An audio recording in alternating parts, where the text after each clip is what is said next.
we are live. Welcome to another live. I am excited to be here again. Um, yeah, we're still talking about this crazy trauma bond thing. As if I've got nothing else to talk about, but I think it's kind of important that we do talk about it in the scheme of things. So many people actually do suffer from it. It is the aftermath of dealing with a narcissistic partner or narcissistic family members where you feel kind of lost and confused. And I hate feeling lost and confused, especially after I got clarity. I definitely hate that. You know, yeah, I just read my thing. Healing without hype, community without chaos. That's a good thing. I don't know how I came up with that, but it works. It definitely works. So hopefully everyone's having a great day. I'm gonna wait for some people to get in here. If you see me looking back and forth, it's because I'm doing a multi-stream right now. So I'm going to FB and YouTube at the same time. But I am here with you guys on TikTok. I like this community that we built. I think it's actually kind of cool. Let me see if my friends is anybody. Just bear with me while I see if anybody is actually okay. Okay, give me 1 second. And nope, I'm gonna leave that alone. Okay, so we're getting the damn thing done. What is wrong with you? What is wrong with you? Why don't you let me talk? You know I go live every day at this time, and the cat creature's acting crazy. I don't know why. But yeah, let's get into it. Let's be interactive with this at the same time. I think it's important that we do ask questions, that we do get some clarity because people do have questions, and it's a way to avoid, even though it's 25% off. It's actually an easy way to avoid actually booking a clarity session. Give me 1 second. Oh, Cindy Lou Who, yeah, you can come in. I'd love for you to come in. So I just sent you an invite. Uh, let's just see if you decide to stick around. But yeah, I think that what we're doing here, the community that we're building, is actually serving a purpose. It's helping people get clarity, and I think that's like one of the more important things that we do here, that I do here. But I can't do it without you. But yeah, it's kind of important that we find ways to allow people to get clarity.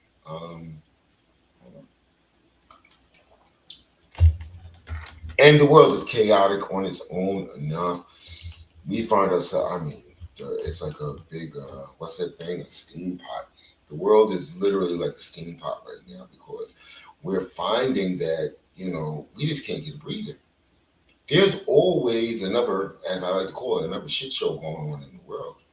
And it doesn't really matter what side of the fence that you sit on. It's still chaos. It's still stress. And I think as human beings, especially as empaths, I don't like stress. I really don't. I found that out after dealing with the last narcissist. I really don't like stress. I mean, I think at my core, I'm kind of peaceful. I kind of want to just have a good day. Just the basic empath thing, love and be loved. So I find out that very often I don't like stress, and I think many of you don't. And guys, if you got questions, do me a favor, put them in the comments. You can ask me literally anything about narcissistic abuse. I think I have become an authority, not only due to my experiences. Like I said, I went through 3 instances of this. The first two, I just couldn't put a name to it, didn't know what it was. I guess they weren't that good at it yet, so I didn't walk out completely broken. But yeah, I consider myself an authority. I'm constantly studying about this stuff. I'm constantly trying to find out new insights on how I can help people survive narcissistic abuse, especially the domestic kind. Well, being a black sheep, that dynamic hurts because, like I always say, we're taught from the very early stages of our life that family is the most important thing. And then, hence, we grow up and then we find out that family sometimes isn't what it's cracked up to be. And sometimes we find out that the people in our family are wearing masks. So we have, toxicity, we have dysfunction, And then we find out that, damn, mom, dad, brother, sister, uncle, aunt, narcissist. How did this happen? As we get older, again, it's one of those things that, until you experience it and start researching it, you won't really know what it was or what it is. I find that I often don't know. When I was in these dynamics, I found that I often did not know what I was dealing with. I didn't. I didn't. I literally had to figure it out on the way out the door, on the way from getting free. Okay. And guys, if you're here, if you're sticking around, do me a favor, share this live, because what I'm trying to do is I'm not trying to get famous. What I'm trying to do is I'm trying to reach as many people as possible. Okay. I feel, I kind of know that there are people that are dealing with these types of relationships. I think, oh, my buddy's here. My buddy's here. I'm going to invite you. You know, I feel that. Let me see if I can bring it. Are you in there? Thank you. What's up? How are you doing? I'm doing pretty good. I'm doing pretty good. You've got some great content. I'm working on it. It's good. It's fun. It's good. It's one thing. Thank you. I'm sure it's relieving that you get to not only share your story, but share your story in the hopes that it helps somebody else get themselves free. Yeah, that's really it's self-affirming because as I'm reading it, and doing this work, the workshop type of what do you call it? Workshop. You got a workshop? Yeah, it's a workshop. I put together a whole thing. Get out of here! Yeah, and so as I'm doing it for others, I'm doing it for myself. So I want to do that. I want to do it for myself because that's how to do it. And then because like I'm going to learn from it, and then I'm going to hopefully inspire other people to so as well. If we get some people in here, I want you to stick around. I want you to talk about your workshop. Why don't you pin it to the comments? Okay. I think that's a great thing to do, because that gets the pulse of what's going on in a lot of people's lives, and it allows you to be of assistance to them. So yeah, definitely put that up there. What date is it? What's that? What day is it? Oh, it's I don't really have like a date set, and so I have all the material. Okay. And I'm slowly kind of releasing it through videos and Okay. Okay. So I really don't have a plan for like how I'm going to deliver it. Okay. Well, I'm excited. Yeah. I'm definitely excited. Cool. So I'll definitely be there. You probably be able to teach me something, because this stuff is, the rabbit hole goes super super deep, and I don't think people actually realize how deep it goes. Oh, I know. Yeah. I know. And I see you got books, so I want to get. Well, the audio books are free. Your books are free? The audio books are free. Now you go to Amazon, you're going to have to pay, but the audio books are free. I made that. Okay. That was a conscious decision that I made, to allow people to not have to, you just come out of something horrible. Now I'm telling you, give me money on top of that. So I wanted to give people that option. Okay. Yeah. And I can find the link to you on your. I'll send you the link to where everything is held at. I'll send you the link. So I think you should pin that. Well, you know what? Whenever you put anything that has a .com, TikTok gets kind of upset. They don't like people to go off world. So that's why I just tell people to DM me, or I send it to them in their DMs. Okay. Not to be rude, but I'm thinking, sometimes that's the best way to get stuff done. Who is this? So tell us what else has been going on. I know what's going on with me. Yeah, with you. I'm the only one in here, I guess. Yeah, you're the only one in here. Well, there's people coming in, but what's going on with you and your journey to assisting others? Okay. So let me just talk about really, what got me into neurosomatic yoga was, honestly, it went way back to when I was in my 20s. And, I went through some trauma back then that I think I don't know if I shared it with your group. I don't know, but it was basically my mom was married to someone who was after me. Oh, You know, in a way where it's like uncomfortable it wasn't, way. Yeah, I get yeah, in that way. And I found out that he was voyeuring upon me when I was like showering. Oh and my when I God. was yeah, because we lived with him. So, but Wow. well, anyway, she went back to him, and see, I found out when I was like 16, and then she went back to him. I ended up having to live with them for a little bit of my life, and just having to keep my mouth shut about the whole thing. But I told the whole family, but everyone kind of just brushed under the rug.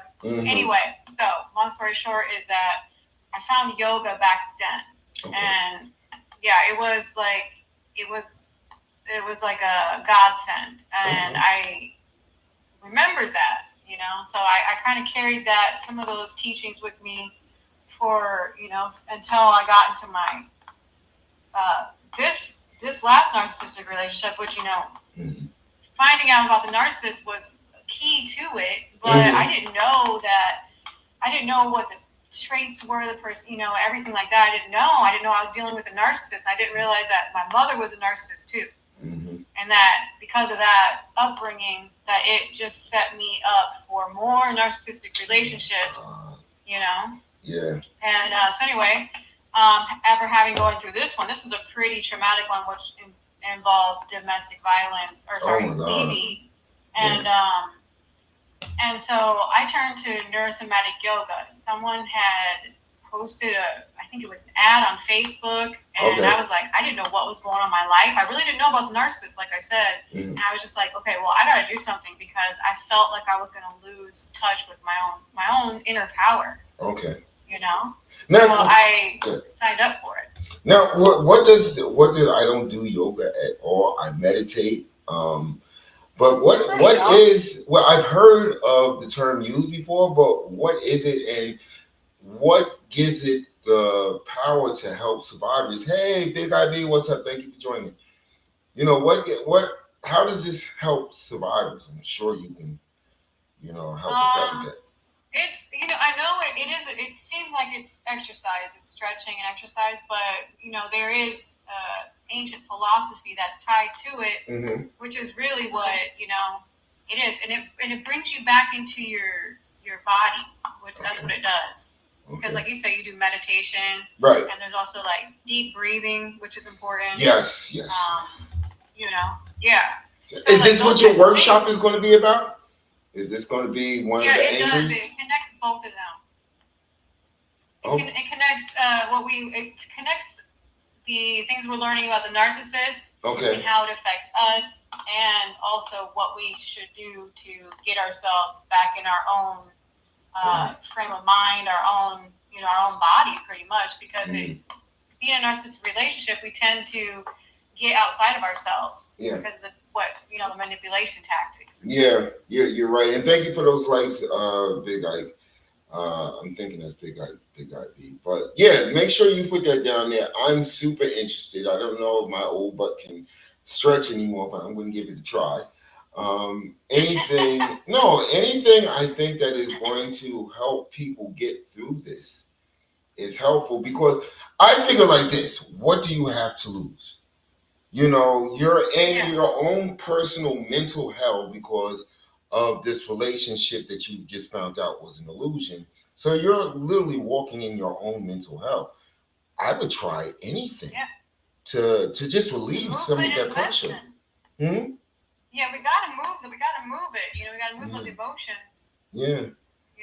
And movement is medicine. Yes. And it's really beneficial. And it's hard for me to explain it on a live, but I do need to practice more of being able to talk about it. No, you're doing great. You're doing great. I'm interested already. So you're doing great. But I think, what I came on to really talk about today, and I'm glad that you're here because you actually helped me understand another aspect of healing. So I appreciate you for that. I want to ask people, as you come into the room, and I'll ask this often, thank you for joining me with Pizza. I'm going to ask it often. It's like, why do you think that you still miss them after you've just gotten free? Why would you think? Thank you for the likes, Joanna Mama. But why would you? What brings that feeling? Especially if you've just gotten free from the narcissist. What would trigger that? It seems to survivors that it's crazy to even think about that. Because you left because you knew what the hell it was doing to you. You knew what they were doing to you. So why do you think survivors, once they get free, they're actually thinking about this person? Put in the comments if you hear. Thank you so much for the likes, Joanna Mama. I appreciate you. You're You, welcome. so yeah, I mean, because I've gone through it. Every survivor, I think, in the beginning stages of getting free, I can't speak for everybody, but I'm going to guesstimate a good 99% of the people. You feel like you miss this person, even after everything that they did to you, even after you saw it through the mask and was probably horrified after that. Why do you think we have this need to go back? Anyone? Um, I mean, I think it goes along with and like, unless some people say it's a chemical addiction, Mm-hmm. that we get addicted to this cycle, Mm-hmm. and it's hard to explain it really because it's chemicals and it's hard to say that this is what's going on. But Mm-hmm. like we tend to give a personal story to, like we start to feel weird, we start to feel anxiety. And like for me, it's like if I'm out in a place and I'm feeling anxiety, Mm-hmm. somehow that triggers me to want to reach out to him. And Right. it's the weirdest thing because it's Right. not like his confidence is actually, Right. it's all a show. Right. His confidence was always a show. It's not like he was always my protector, because there were times in my life where I needed him to step forward and protect me and give me that security, but he wasn't there. So he didn't actually provide it. Right. But what I do notice is that, and when I'm in those situations where I'm feeling anxious, I do feel like I need to reach out for some reason, Yeah. And I would say it's just chemicals and nervous system patterning. Yeah. It's just so hard to. No, I agree with you. I agree with you. I think the reason why it happens is because of the intermittent reinforcement. And I understand the chemical because of the dopamine and the cortisol injections that your body is just like passing through your whole system. But the narcissists, I believe, again, they know what they're doing. They create these patterns. They create these patterns of where you're feeling actually wanted, you're feeling valued by the narcissist. You feel sometimes that the narcissist might actually love you. And then all of a sudden they pull the rug out from under you, and then they come back with those same feelings. So it follows the same pattern as gambling, okay? Because it's intermittent wins. You're losing money, but you keep on playing those machines because it's got to win. How many people have said that? That's going to a casino. It's like it's got to hit. It's got to win because in those few minutes you trained your brain to wait for that. Go ahead. That's a good point. I really agree with that too. And I think that's what creates those chemicals, that chemical addiction. Mm-hmm. Mm-hmm. Yeah, because your nervous system is waiting for the next dopamine rush. It's waiting for that time. And you forget all of the bad times. Even after you exit, you start making justifications in your head saying that, hey, Sean 2.0, thank you for joining. Saying to yourself, well, was it really that bad? Because I remember this time that we did this. But am I right? That's true. Like I said, we give it a personal story. Yeah.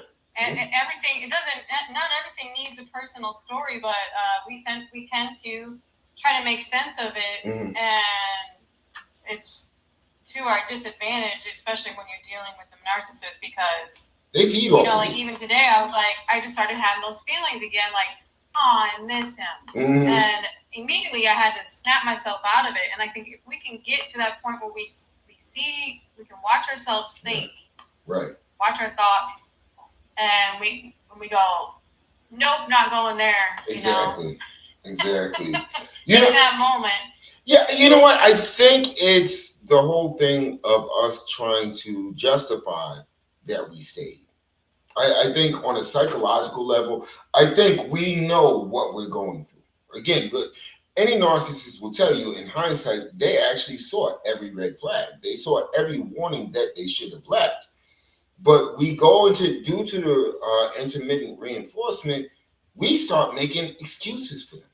We start justifying their behavior. We find reasons to not hold them accountable to what they're doing. And again, this is what makes narcissistic abuse so painful, hurtful, and so damaging, is because the narcissist literally knows that they're doing this to you.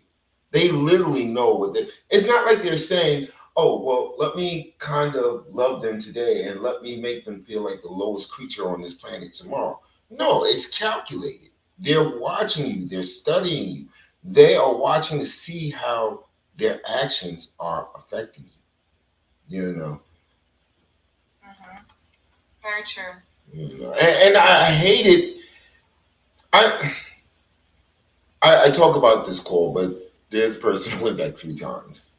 You know, they went back 3 times, and I wanted to scream at this person, you know, but I can't do that because I'm in a professional area. I'm not supposed to do that. So It might help. I don't know. sometimes it might, but you know, I don't want that review that says he's very rude and he's very demeaning.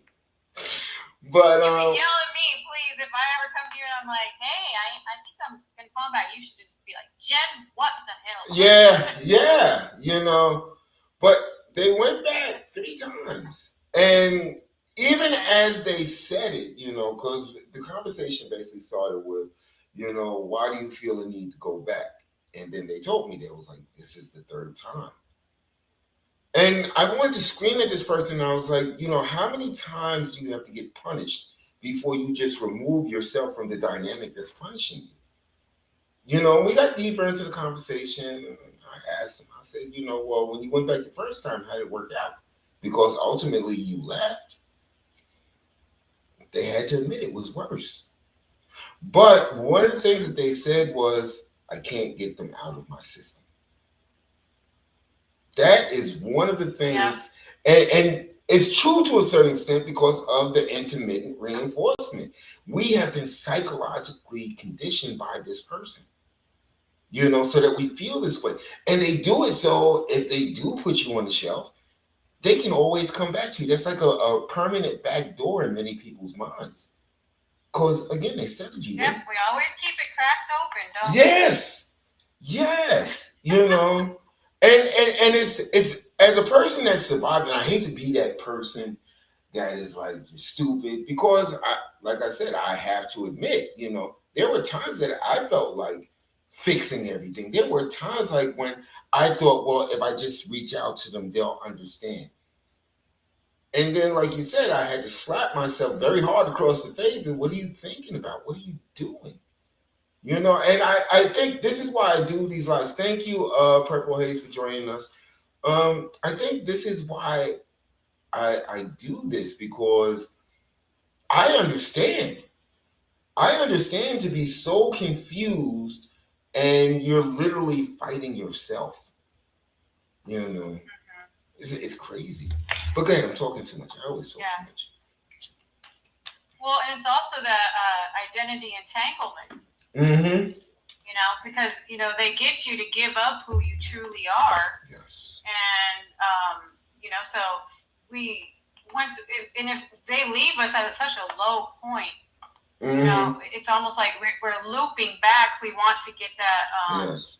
We want closure. We want to reconcile. We want that because it's like they're part of us now. It's right. amazing. Right, and that's normal human being activities. You want closure. I don't care how bad. If you're in a normal relationship, sometimes it goes bad.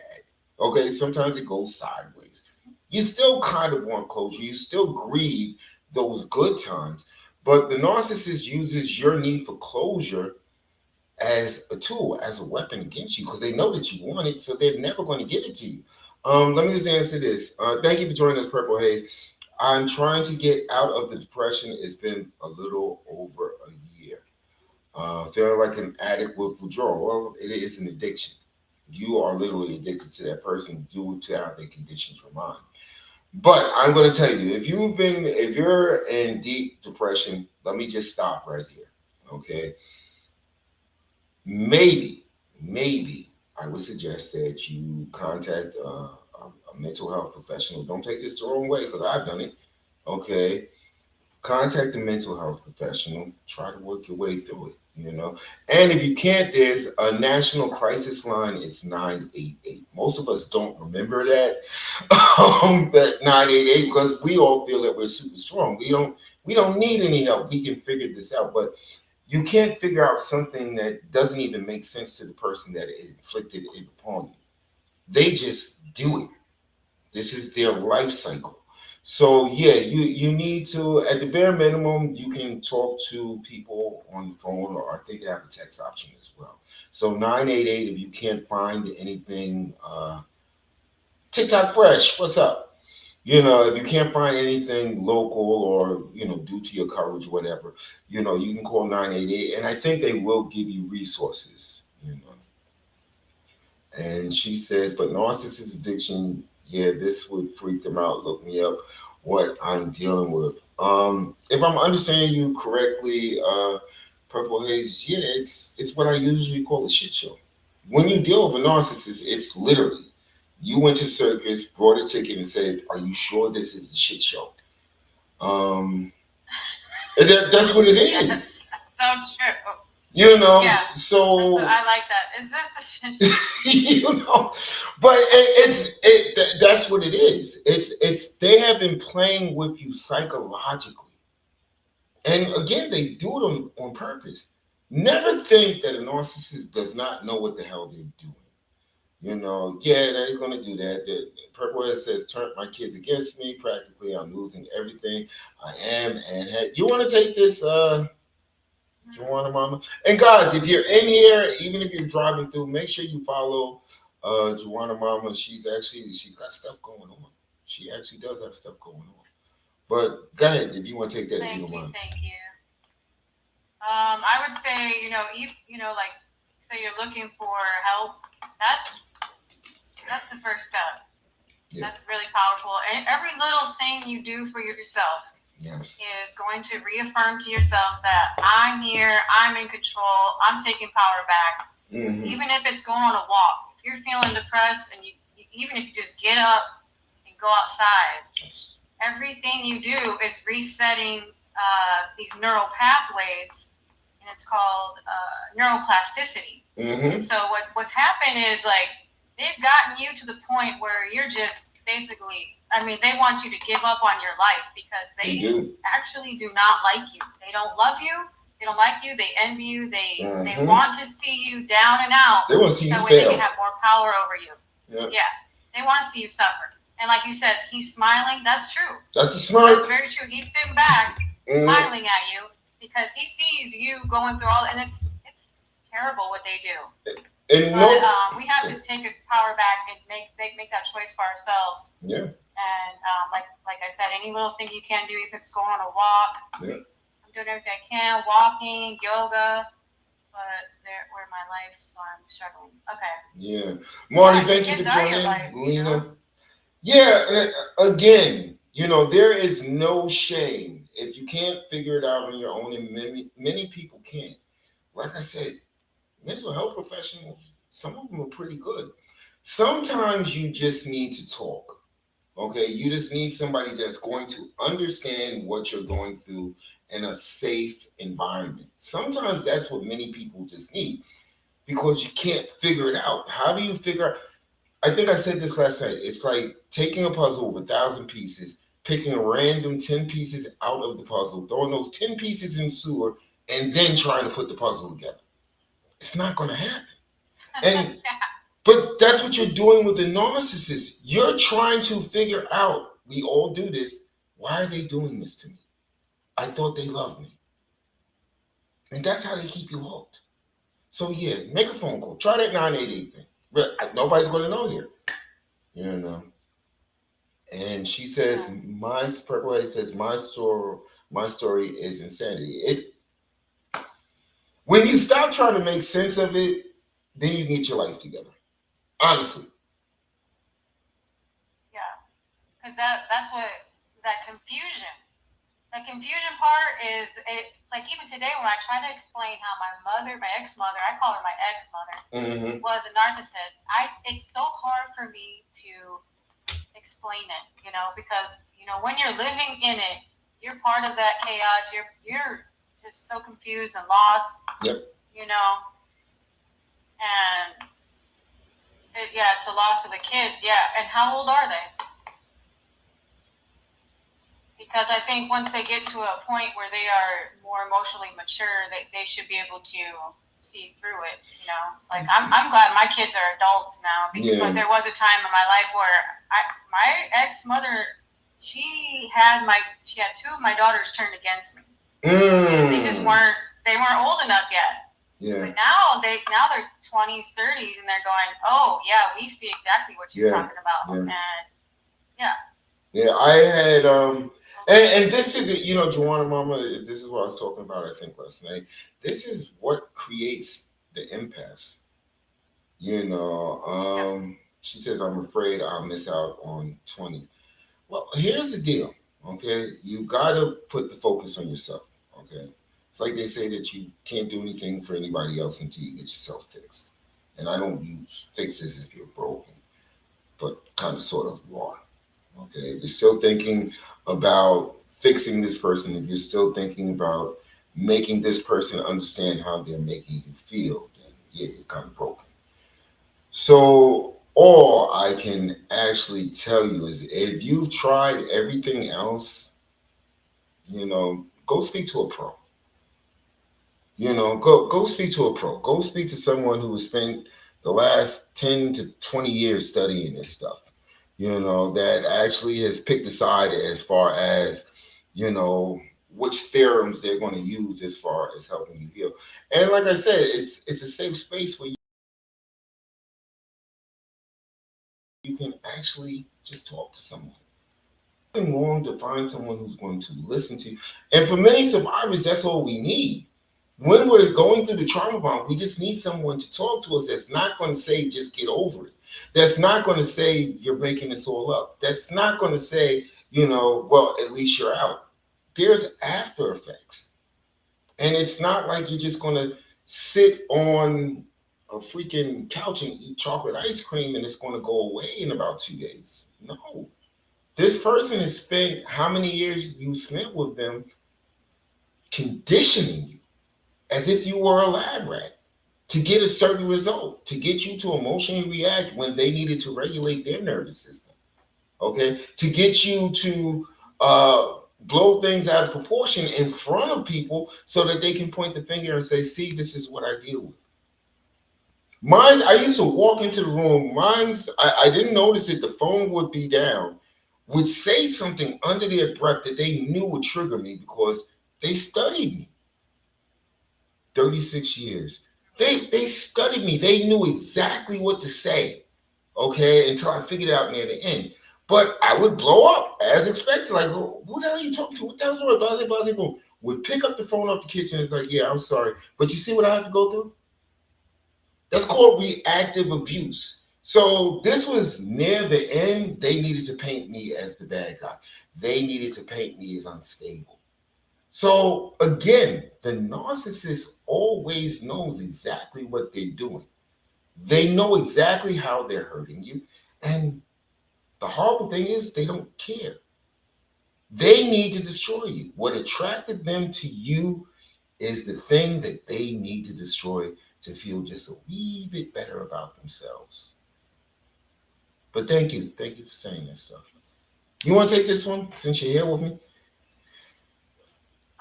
Yeah, I would like to say, as far as they do need to see you in that, they need to smear your name so that way they can feel better about themselves.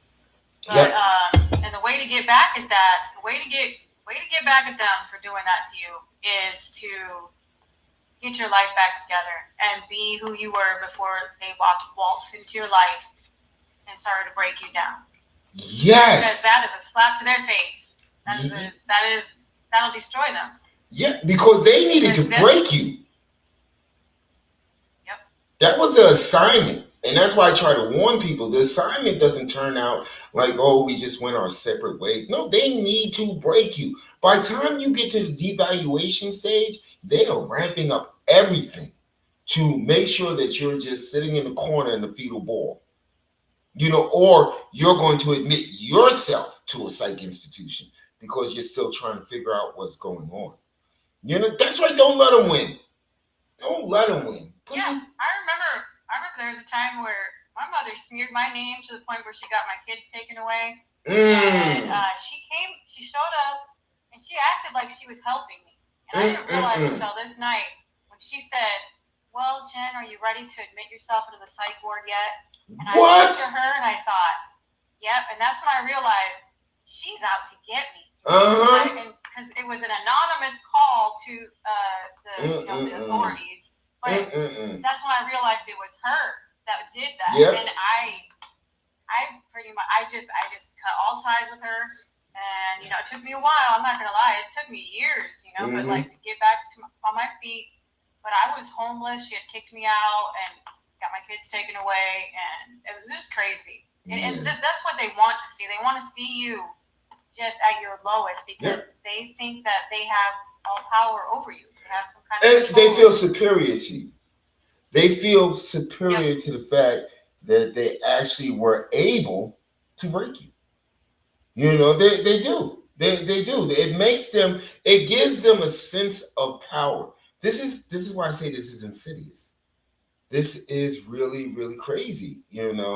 When you start looking at this dynamic, again, we talked about the whole going back thing where this person just kept on going back 3 times. I'm really hoping that they actually book a session with me because I'm kind of curious. Did you give in and go back another time? Because we find that the narcissist will become more cruel, okay, each and every time because you have basically signed off on the fact that you deserved how they treated you the first time around. In their mind, they literally think that you came back. Oh, this is what you wanted. And that means that I've got to bring it up a notch. I'm going to bring it up a notch. And you're saying to yourself, because again, I get it. You spent years, I think she said 36 years, in this relationship, and then you wake up one day and you're like, that's almost a lifetime. Yeah. And you feel confused. You really do. You're scared because you have actually not only lost this time, you still can't figure out this person that's in front of you. T Kitty, how you doing? Thank you for joining. So how does that make you feel as a person?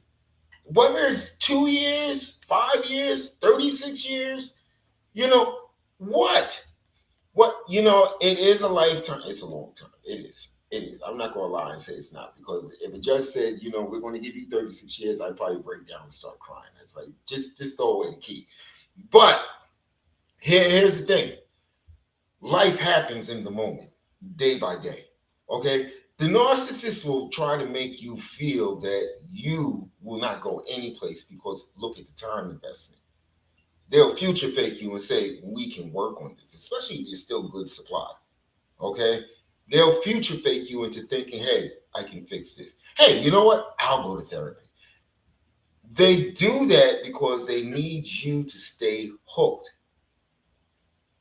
If you start working on yourself, start working on your confidence, which I'm quite sure after 36 years, you've lost so much of it. Okay? If you're probably letting this person make critical decisions about your life. You are. And they don't deserve to be making any decisions about your life.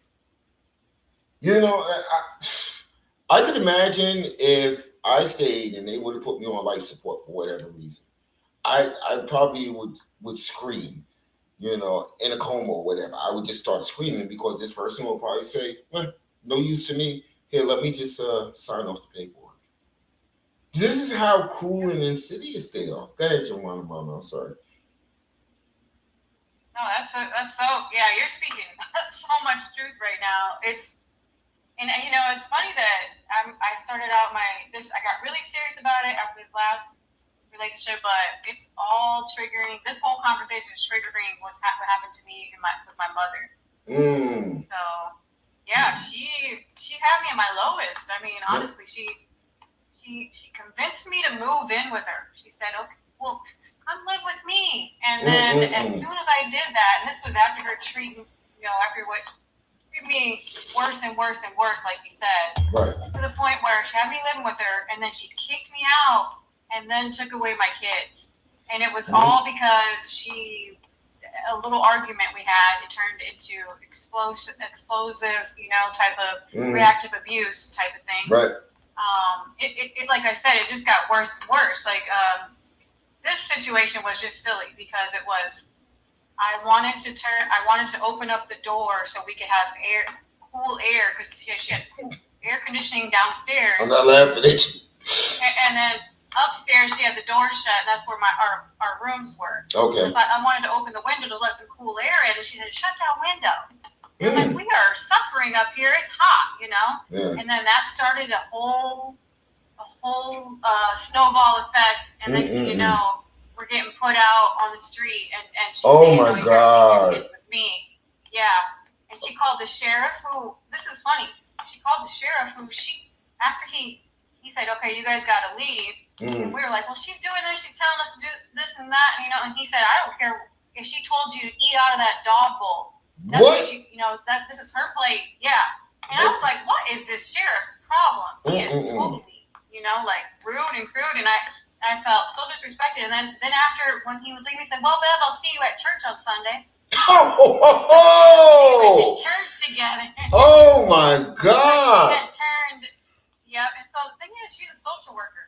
So she made her rounds. She talked to all the social workers who she'd go to these workshops, and she'd see them out and about, and she made all her rounds before she actually got me, and it was just a total smear campaign. She turned my family against me. Everyone thought that she was in the right, and I'm not an abusive mother. The only thing I had was that I smoked weed, and in Iowa you cannot. It's illegal. Oh wow! So she got me with that, and that's crazy. Yeah, that is crazy. And this is what I need people to understand. Okay, the narcissist. I mean, you're her daughter, so she knew which buttons to press. She did. Reactive abuse becomes easier. She always. Yep. Yeah, she always was like calling me up, asking me, what are you gonna do? What are you gonna do? And I thought that because she was my mother that she really cared for me. But no, she was just marking my every move. Yep. Studying me. I can guarantee, because I went through this with my mother. I can guarantee that as long as they were in control, hey Jazz, thank you for joining. As long as they were in control, everything was cool. Everything was cool. Yep.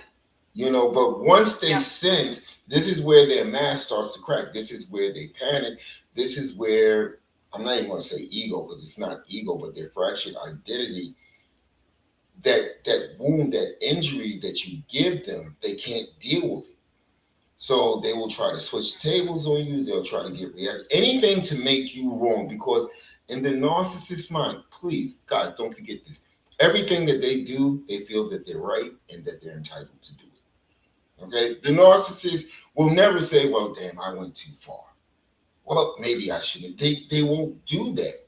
They don't have the emotional capability to reflect. A 5-year-old child can reflect more than a narcissist. And this is me not trying to say something rude. It's the truth. They have no emotion. Why do you think when you're in a blow up, the house is burning type argument, that they can just sit there and smile, that they can just sit there and stare you in the face? What they're doing is they're getting your reactions. Well, if I say this, that gets under their skin. Oh, you know what? Nah, that's not going to work. But if I throw this back in their face, yeah, that gets them really upset. I'll be calling the cops in a few minutes. Oh yeah, that was, and then I realized after she did that to me that, that's what happened to my father.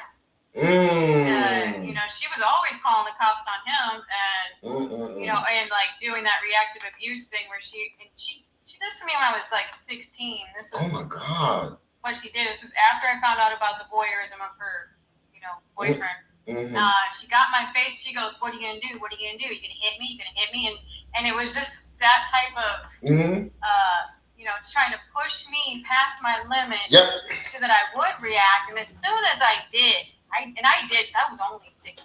I just pushed her out. I pushed her out of my face. And when I did that, she acted all like she became like she should have won an Emmy for her role in this thing. She was like, oh my God, you know. And then when she when I pushed her away, she fell to the floor and then somehow my hand got caught up on her chain, and I busted her chain, and so it went all around the family that Jen attacked me. She busted my chain, and everyone thought that I was some kind of a crazy person. And here I am, 16, but it was part of the smear campaign because in order for her to keep her little game going with her boyfriend, who at the time they were eventually they're going to get married, but at this point they were still boyfriend, you know, and they were living together. We were all living in his house. He had a nice job. He provided her with jewels. He provided her with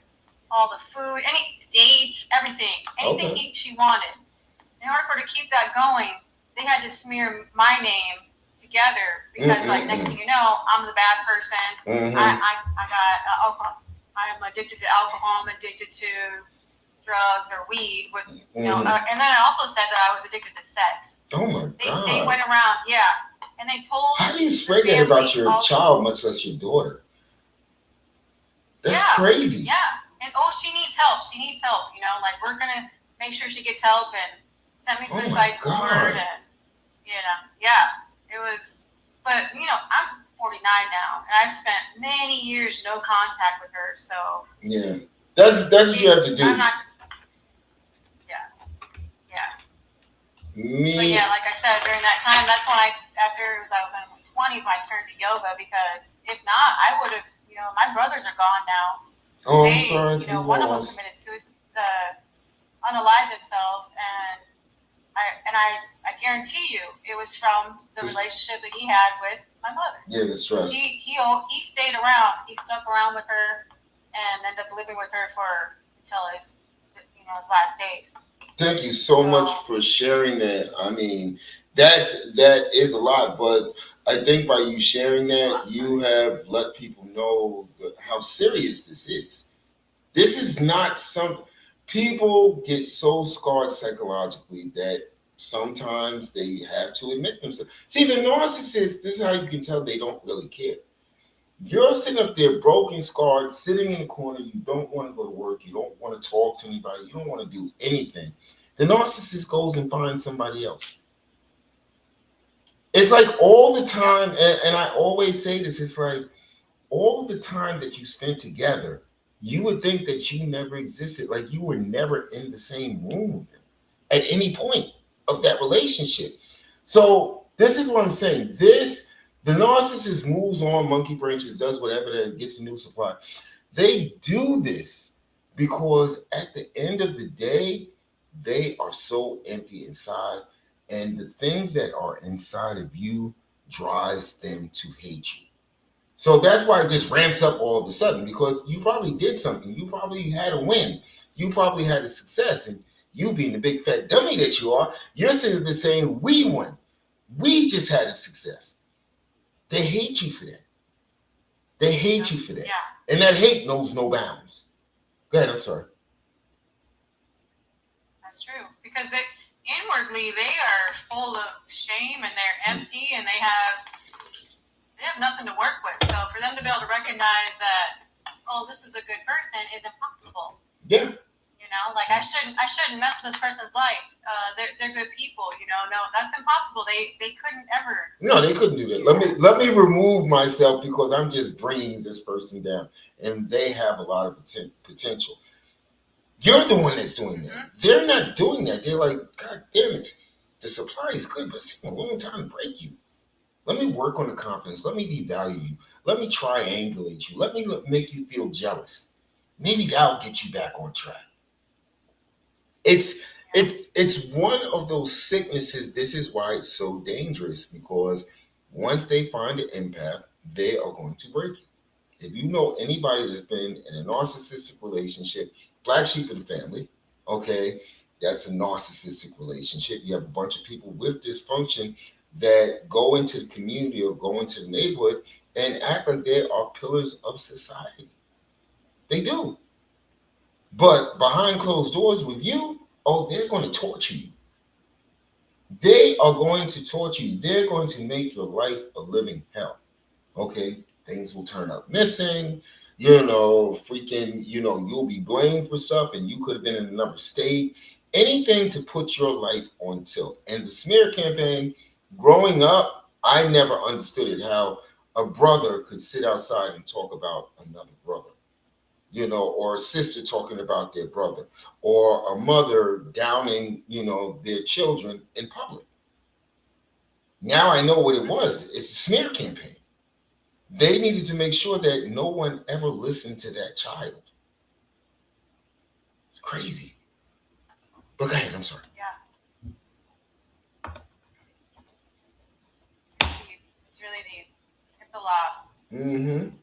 And so that primes you for, especially when it's that far, back into your childhood, Mm-hmm. primes you for more narcissistic relationships, because we tend to want to get in that people pleasing mode, and Mm-hmm. it's basically just like you're working with shame, and so like she had a way of making me feel ashamed of who I was, and Mm-hmm.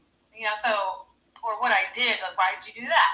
Why, you should just listen to me, basically. And like, eventually they break you down to the point where you're just listening to them because you don't want to upset them. Yes. So you're walking around on eggshells. Yes. That's where that term comes from. And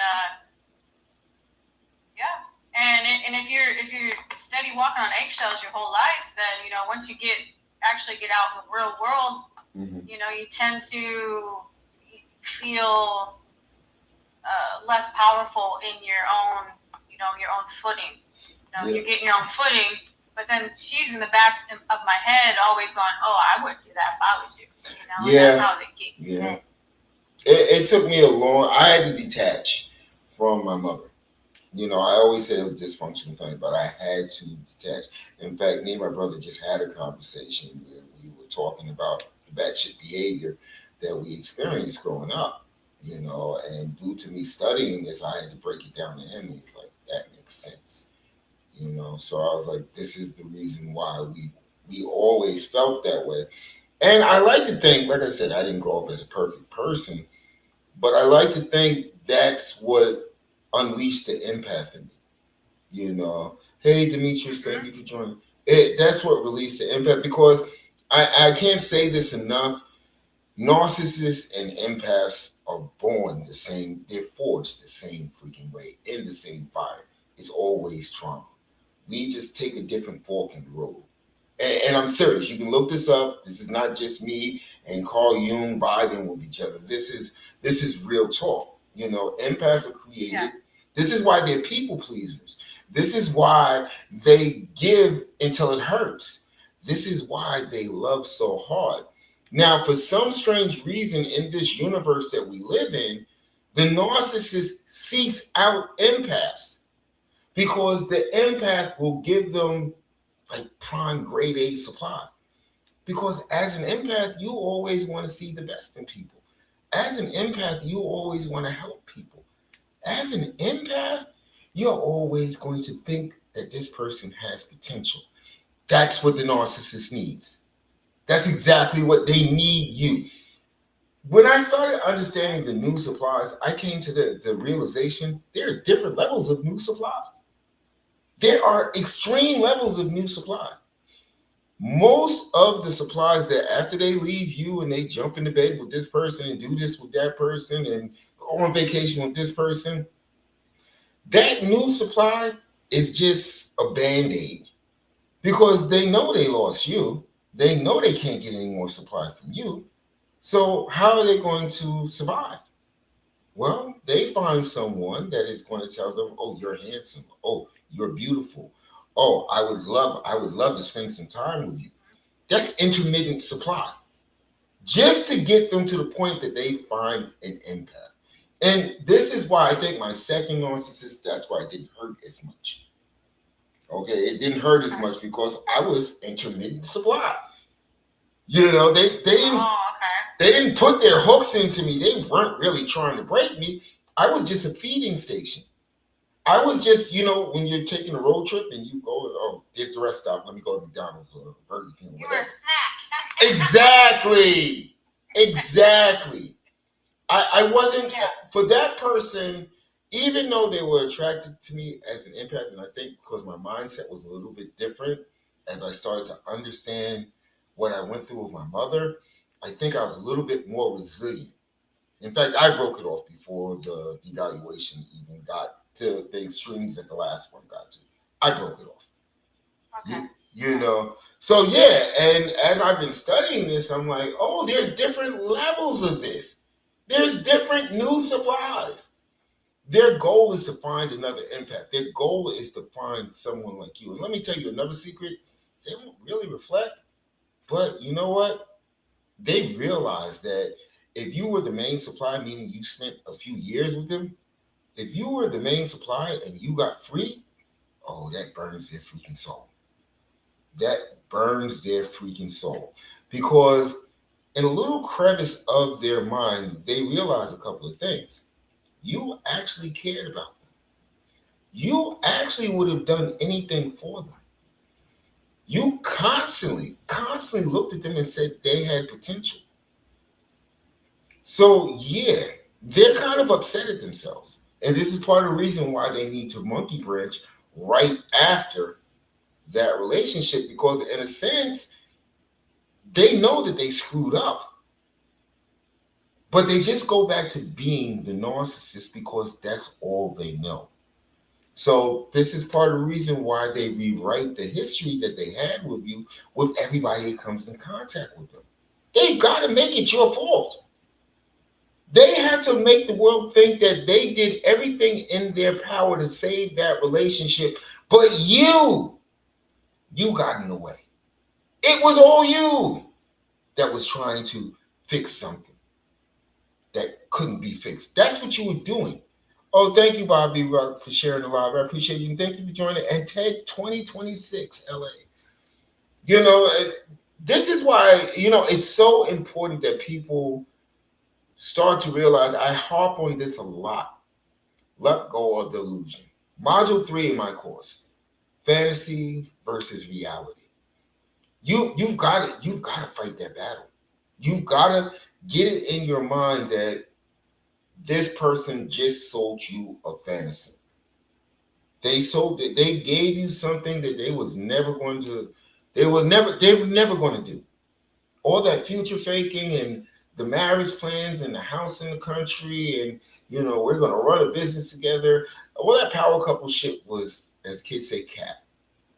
Okay, they had no intentions. After the first conversation, they started calculating when the discard was going to happen. I'm sorry, I told too much. Go ahead, Joanna. I'm sorry. Since you joined me.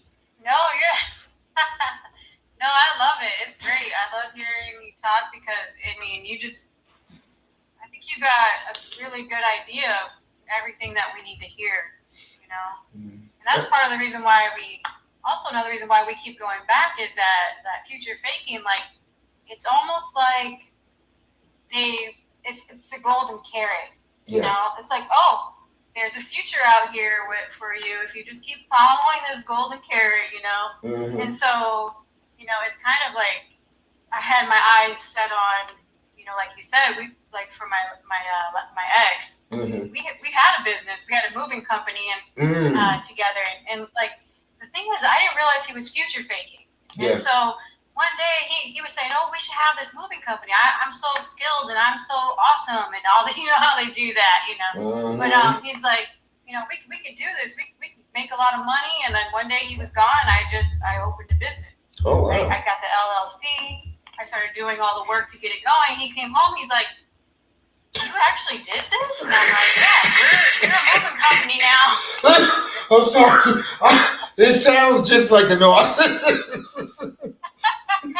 right? You know, I was just joking about that. Oh my God. I was just future faking when I didn't realize that's what you was gonna do. How dare you? Well, let me see how I can mess this up. We did pretty good for ourselves during that time, but then it wasn't the power couple dynamic that he sold to me. So it ended up being it was a mistake. Don't ever have a business with a narcissist. No, I had to learn that the hard way. With them. Yeah, a couple of things I learned the hard way. One of those things being, the business aspect, because there had to be chaos, especially if I was winning. Especially if I'm a photographer. Okay, well, before this I went, I'm a photographer. So we got a little studio together. COVID really screwed it up because photo studios you can't run during COVID. So it became, I started doing fashion. Okay, I would go to fashion shows, Atlantic City, Florida, Atlanta, take pictures. That's what I did. I loved doing it. I would get a client and I would let them be there. Everything above board. Come down to the studio. I got to shoot it this time. Always a problem. Always a problem. Client leaves. Oh, I saw you looking at. The hell are you talking about? I'm taking pictures. What? I'm supposed to look at the ground? And I'm looking through a viewfinder. I always use the optical. I can't use that drop down thing on cameras. I just hate it. But I'm like looking at them and I'm like, what are you talking about? So this would be chaos for the next 2 hours. It's like you're sitting, I'm shooting this person. What am I looking at? Oh, look at you. You're being flirty. This is my pattern. It's called photographer's pattern to get clients to relax. I'm not saying hey, lift up your dress. I'm not saying that. I'm saying, hey, okay, let me see this. And it would piss them off because the client, they would sometimes tell me on the way out the door, this was the best photo shoot I've had since I started doing this, whatever. That would piss them off. Go ahead. Oh, no, just that's great. The only thing you could have done is say, there's nothing you can do because they're going to hang around. They want to know what you're up to, especially when they see you're loving what you're doing. That's what it is. And they're just sitting there nervous, just sweating oh no. And I think, Janana, I think part of that was to turn me off from doing it because it's something I love. I've been doing this since high school. I think my first camera was an Olympus. I was so good at it that in 9th grade, I got like so cool because I got to take all the senior pictures. Not the standby ones, going to games, going to meetings and stuff like that with the seniors just to take the pictures for the yearbook. So that was always the thing for me. I started to like fashion. It kind of trains your eye. It kind of helps you figure out colors, and post editing is so important to them. So I think near the end, that was, before we had to close down the shop, I think that was the main thing. I hate you because you love doing this and I can't do it. Because anytime I had to shoot, I would take the fashion shows with me. And anybody that's been in the fashion industry knows a couple of things, okay? Nobody is really, nobody's worried about people looking. Okay, it's a fashion show. Okay, I remember one time I did a fashion show in the Bronx. And, I took her with me, because I want her to be. See, this is what we do with the narcissists. We think we found the right one. So we want to introduce them to all the things that we love doing. So I take her, and then I had to find the coordinator for something. And they said, oh, they're in the fitting room over there. So we walk in the fitting room. Everybody's in total, distress, putting on stuff, taking on stuff, males and females. So she, oh my God, I didn't know this stuff. It's a fashion show. This is what people are not thinking about that. They're thinking about the clothing that they're wearing and how they present the clothing. You know, oh, I didn't know this kind of stuff goes on. This seems kind of freaky to me. No, it's the lifestyle here. It's just like I said, they hate to see you happy.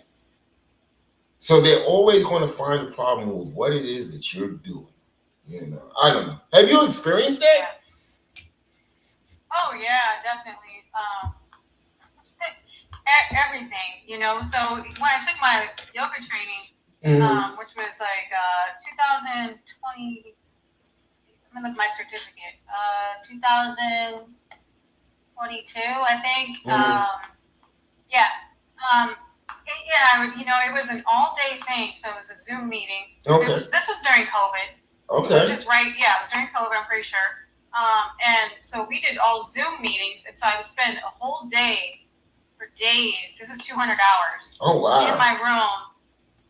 Yeah, and I had the door shut, and she'd run us through all the teachings and stuff, and we did yoga all day. It was great. Okay. But as soon as I came out, he was like, "Who is this lady anyway? Like, what is her certification? Who trained her? You know?" And oh God. he's like, "You know what? If you really want to learn some real yoga, I got a friend in California. She knows what she's talking about." And I'm like, "Who are you to tell?" Oh my like, God. I already paid for this. You know? Yeah. Yeah, but yeah, that's exactly. Because have you ever noticed in your relationship, if they can't do it, they know somebody that has a master's or a PhD in something? Yes. Yeah, have you ever noticed that? His best friend. Yeah, you know, it's like I think everybody in this person's family had a PhD in something that we discussed. It didn't matter what it was, but to make herself right, she had to say, "You don't know what you're talking about because this person went to school for 8 years, learned this, and they used to talk to me all the time." And I used to. What's that got to do with you? Yeah, exactly, exactly. So by osmosis, I guess you learned everything that they learned in 8 years. How does that work? You know. The narcissist is extremely jealous. Yeah, they don't want to see you like getting on top of the world or anything, you know, or yeah. They don't want to see that. You know, and I think that is one of the red flags that we often ignore in these relationships. Because that is a huge red flag. If you're in a relationship, you know, you shouldn't feel confused about the other person. You know, and when it starts to feel like a competition, as it always does, okay, there's always this stage where you actually literally think like you're in the playoffs with this person, and they just have some need to prove that they can do something better than you. You know, and the thing is, the type of person that I am is I would rather teach you what I do, and then instead of you trying to come against me. You know, and then when the shit would hit the fan, and it's like for whatever reason, after hearing for months and months and months how they can do this, they've been doing this all their life and this, that, and the other. Hey, listen, I don't have time to do this. I need you to jump in and help me do this. I don't know how to do that. You just told me last week you know how to do it. I really need your help right now. Stop playing. But no. I thought you were the professional expert. Exactly. Exactly. Where did that go? You know, and I'm sitting there and then I'm like, do you know how to do this or not? Because I'm wasting time talking to you. Oh, you're just trying to test me. Yes, I know what I'm doing. But it's something that you should do. How is that a partnership? Especially if you're benefiting. Especially if you're benefiting. I used to have an internet radio station. With my partner, the guy I used to DJ with from New York. We had a internet radio station. It was kind of cool. But we would have talk shows, and I kind of, as we do with our narcissistic partners, let them be part of our life. So I gave her a show, you know, told her, gave her the format, said, all you got to do is talk to people.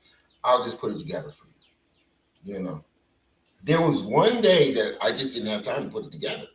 I didn't. Thank you so much for the likes. I didn't have any time. Okay. So I'm telling her, I'm like, you watched me do this for like the last year. You should have a small idea of how it works. And plus, you say that you can handle it. You're always telling me, you know, I can take over, I can take over, I can take over. Okay? Now I need you to take over and just put your show together. Oh my freaking God. I got the rage out. I got, when I said, let me just show you real quick just to bring you up to speed. I got the little 5-year old looking at the wall going like this. And I'm saying to myself, what the hell is wrong with you? You know? Then here, this is narcissism 101. So basically I said, I can't argue with you anymore. I can't do this. I gotta work on this. So that means your show doesn't go up unless you sit down and do it. Okay? Then it became, it's not her fault. Then all of a sudden, well, what about the other woman that's on the show? They're going to feel a certain way. Well, I guess you need to get in touch with them and let them know what happened. Now you're going to make me feel bad again. What's it called? Feigned incompetence. Blame shifting. Yeah, well, blame shifting. Okay, yes. yeah. Feigned incompetence. There you go. Yeah. Yeah, so we're going to, that, well, you should call. It's not my show. It's your show. You've got to take responsibility. You want the benefits of going along with this ride. You want the benefits of having people actually know who you are. Okay? You want all of these benefits, but you don't want to put in any effort. I'm telling you, I can't do it. I don't remember the reason I did. Oh, I think I had to edit somebody's pictures, and it was like due that night. So yeah, I had to edit somebody's pictures. So there was no way in the world. This was like a decent paycheck. So yeah, I was going to edit their pictures. But yeah, it became a whole thing, and then all of a sudden I was the bad guy, and I was like, I don't care what you tell me. It doesn't matter to me. But this is what the narcissist does. And again, it makes survivors feel so confused. Like you're saying to yourself, well, did I do anything wrong? Thank you, Bobby, for the likes. Did I do anything wrong? I'm sorry, Janana Mama. Thank you. Yeah. So yeah, and you shouldn't feel that way in a relationship. Maybe every once in a while you should have like a feeling of, something is just a little bit off, but we can work through it. All I have to do is tell my partner that this upsets me, or this doesn't work for me, or I feel hurt when you say or do this. With a normal relationship, you can sit down and communicate. Not with a narcissist. No.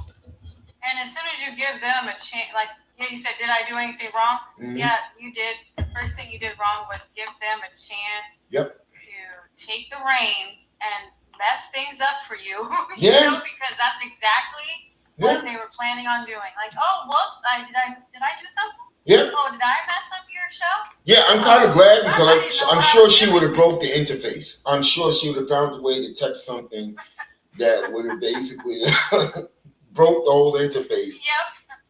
Yep. It's crazy. This is what they do, and these are the warning signs that we ignore because I ignored those warning signs. And because we're living in a fantasy. Yeah.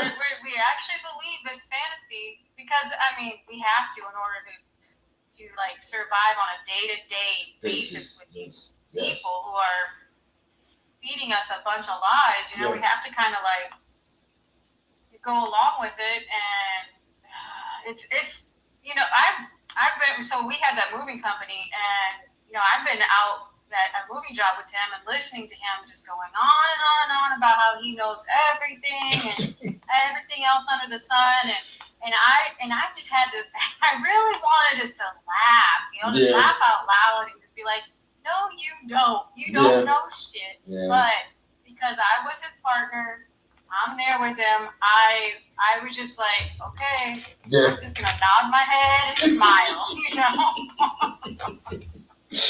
Definitely. Here we are. Like they need us to be like in like part of their image. Like okay, well maybe they won't trust me, but if they see this person standing next to me, then they're gonna think that the crowd. The narcissist does.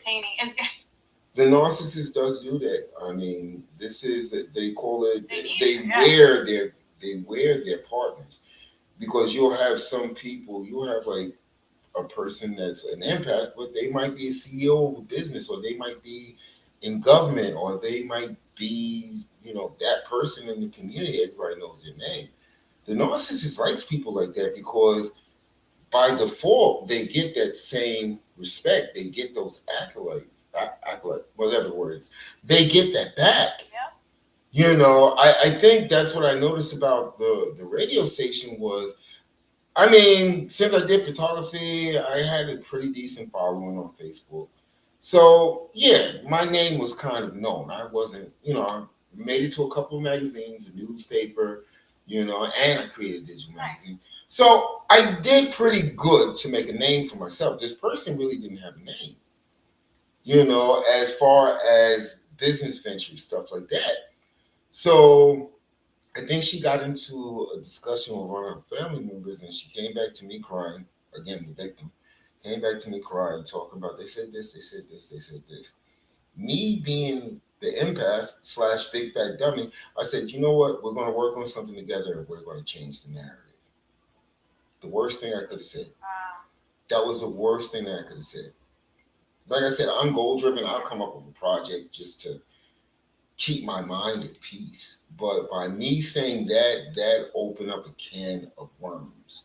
Then it became, hey, Coach Teresa, thank you. You can join in if you want. But that opened up such a can of worms because it became, even though I was doing all the work and like I just, laid out, I couldn't get them to do anything. Then I started hearing back that, because I run this show, the whole radio station wouldn't be anything. I'm like looking at it like this. Like, what are you talking about? We have a lot of DJ mixes. I got DJs coming in from across the country to submit shows. I'm like, what are you talking about? Once again, we make excuses for them. Instead of taking that as a red flag, being like, you know what? You go ahead and do that on your own. I got to get out of here. We don't do that. We never do that.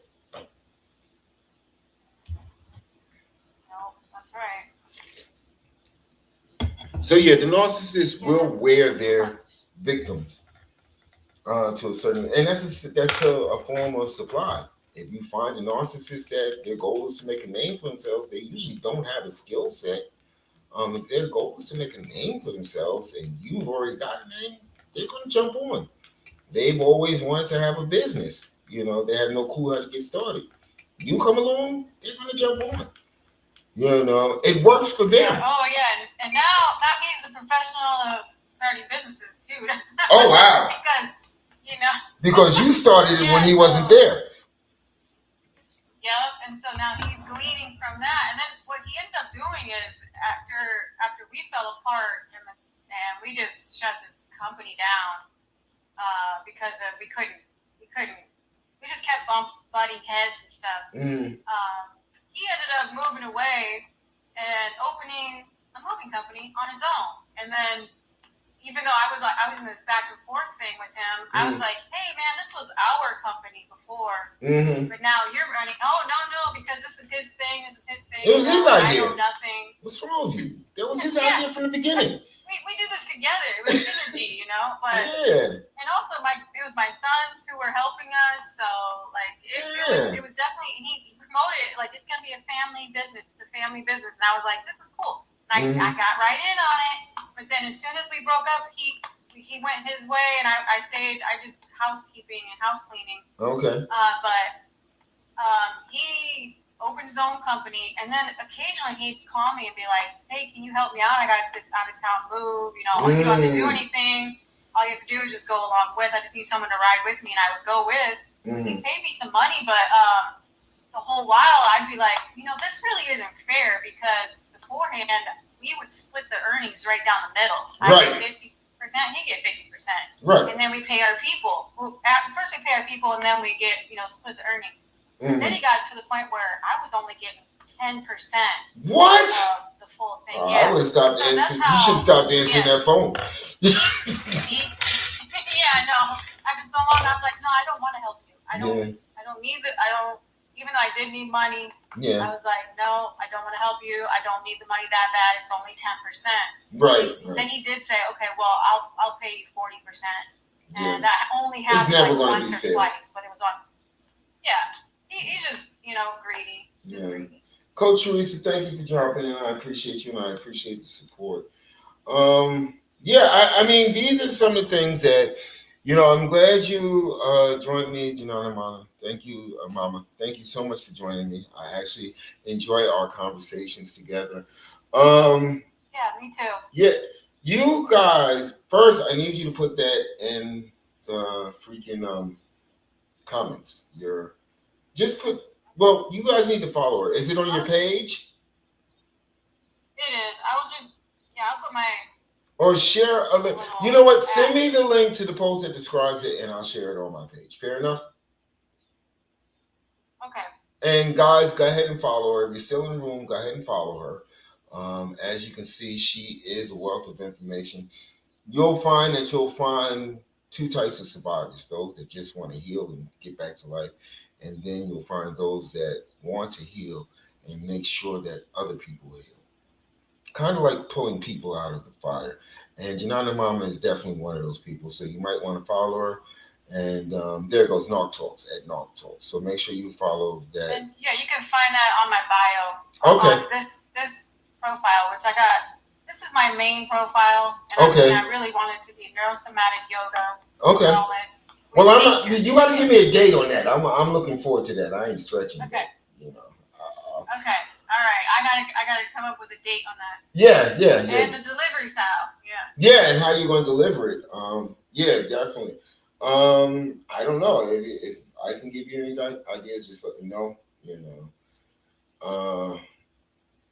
But TikTok does say yes, she's good, she's right. I know her stuff. No, yeah. See, people are already respecting the name.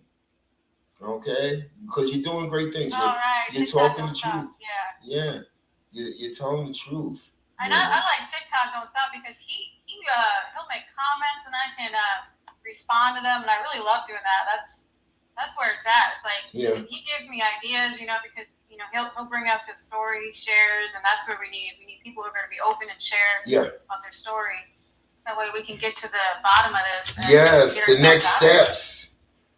And you know what? I get it. Some people are not just ready because the shame kicks in. And you don't want to. You don't want to tell anybody because you feel kind of dumb yourself because you went along with it.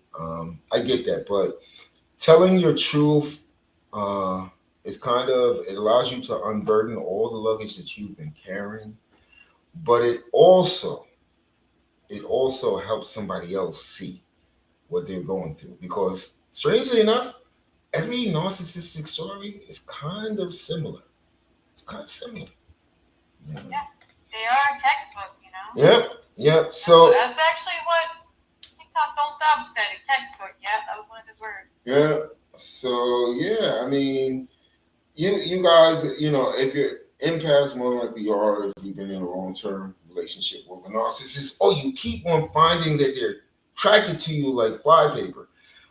You're probably an empath. I need you guys to go out there and spread your truth. Okay, I need you to go out there and let people understand that they're not imagining it, that what happened really did happen. Sorry, making breakfast simultaneously right now. You both have helped me. I'm 4 days post. Congratulations! Congratulations! There you go. I love that. But that's the first step, and that's sometimes the hardest step is just getting out. You need to get out. You know me for the longest. Let go of the fantasy. That fire. Yeah. Guys, I'm gonna tell you something, but we don't know how hard it is. I know it's hard shit. Oh wow. This is what don't ignore that text. Ignore that text. Block the number. If you don't got kids together, a business or property that you own together, block her. I'm telling you. Shut the door. Yep, I'm telling you. Deadbolt it. There is nothing if you know what you went through, or every time a good memory kicks in, just kind of give it an even keel and remember the bad time. You have to start doing that because that's what keeps people going back. Oh, stories and strangeness here. Where the hell he come from? Okay, that's what actually happens. Because you're hoping that this person can be the person that you met in the beginning. It's not gonna happen. It's not gonna happen. So TikTok, don't stop. Hey, don't do it. Make Don't. that ick list. Make the list of what gives you the ick. Yeah, yeah. You'll find that the ick list is. I mean, I don't care what they did during the love bombing stage. It shouldn't cost you your sanity. That was a mask. That was a mask. Yeah, it was. It was a mask and one of the best performances ever. Oscar worthy. Yep. It was Oscar worthy. You know. I kind of want to get on the Academy Awards and just like run up on the stage like people do. Like, no, my narcissistic user, they gave such emotion. They actually spoke to me with their very soul. They deserve this. Yeah. What does he say? I can't read that. Sounds good because like Sounds good because like a lot. Yeah. Yeah, and only focus on the good. Yep. Make a visual list. That list. Yeah, she is right. Make a visual list. Find different ways that don't be that person. You might, if you're not expecting any important calls, if you don't work for law enforcement, if you don't work for a company like an IT company where you got to keep your phone, maybe cut it off for a few hours. I don't know. I think that think that might work. Just cut it off. Change your name, change your number, relocate. That would be great. Yeah, if you got the financial means to do that, please do that. The more ground you can put between you and your narcissistic abuser. I mean, usually after the breakup, this is called the Hoover. This is what they do. And it doesn't happen right away all the time. You must have forgave them for a lot of bullshit. I mean, that's the only way I can put it. I'm not trying to be rude, but you must have forgave them for a lot of bullshit. So they felt the need to reach out to you immediately, to get you back in line.